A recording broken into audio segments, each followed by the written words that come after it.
It has been commented that one of the few issues on which Catholics and Protestants agreed in the 16th century was that Anabaptism was dangerous and needed to be eradicated. This is not entirely true, as there were some contexts in which Anabaptists experienced a measure of toleration, or at least in which the authorities were reluctant actually to execute them. In free imperial cities such as Strasbourg or Augsburg, for several years there was relative freedom of practice and expression for divergent Christian communities. And some secular authorities, such as Philip, Landgrave of Hesse, resisted imperial pressure to do more than imprison or exile Anabaptists.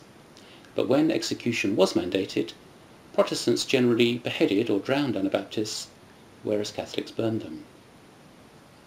Anabaptists argued that this behaviour disqualified both Catholics and Protestants from acceptance as true churches, in that the true church was always persecuted rather than persecuting. The fact that Anabaptism was persecuted, and persecuted no one, was prima facie evidence that it was an expression, perhaps the expression, of authentic Christianity. In addition, they argued, being a persecuted minority gave the movement insights into the practices of the first century church and the ability to interpret and apply the New Testament more faithfully than their Catholic or Protestant opponents. One of the main motivations of 16th century Anabaptists was their passion to restore what they believed the New Testament taught about the nature of the Church.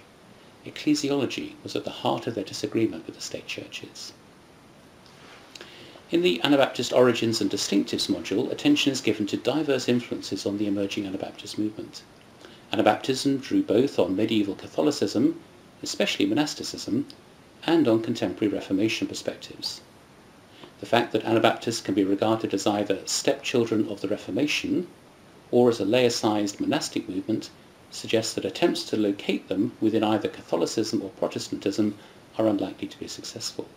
They owed much to both, and something also to earlier radical movements, but they offered a distinctive third way in the 16th century. Nowhere is this more evident than in relation to their ecclesiology. Anabaptism was regarded by both its adherents and its opponents as an alternative approach to Christian discipleship and church life in the 16th century. Whether it was legitimate or illegitimate was disputed, but it was clearly different and distinctive. As Walter Klassen's book title claims, Anabaptism was neither Catholic nor Protestant. On a range of significant issues, Anabaptists disagreed with both Protestants and Catholics, regarding these systems as fundamentally flawed. With regard to ecclesiology, while both Protestants and later Catholics were interested in reforming the Church, Anabaptists were convinced that the Church under Christendom had fallen beyond redemption, so that restitution, rather than merely reformation, was required. The Anabaptist Origins and Distinctives module also summarises the main feature of the system historians have called Christendom, which began to take shape in the 4th century and by the 16th century was deeply rooted in European culture. The Anabaptists regarded this as a corrupt and illegitimate system and urged its abolition rather than reformation. Their distinctive ecclesial convictions and practices emerged from this critique of Christendom and their search for what they regarded as a more authentic form of church.